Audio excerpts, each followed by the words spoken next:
Hi guys, in this video I'll show you how to add Twixtor plugin in After Effects. In order to do that, first thing to head over and then buy Twixtor. Click on this buy option right here and then you can see this.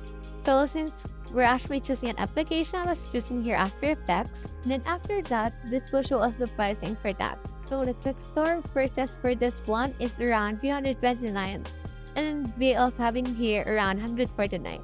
So just choose which one you want to use for this. So for this one, let's head over and choose this one first. Click on this add to cart. And then once you have added this third cart, you can head over and then purchase it. Now, once you have purchased your actual Twixtor, you need to download the installer and run the installer from there. Then once you have installed it, you need to open your After Effects, then launch it. Then you need to locate Twixtor. In After Effects, you go to Effects and Preset panel, and you should find Twixtor listed there. Here's what it looks like right there. And then select a video player in your timeline and drag and drop Twixtor onto the layer to apply it. And you can just adjust your Twixtor settings to actually configure it. So that's how you add Twixtor plugin in After Effects. Hope you helped.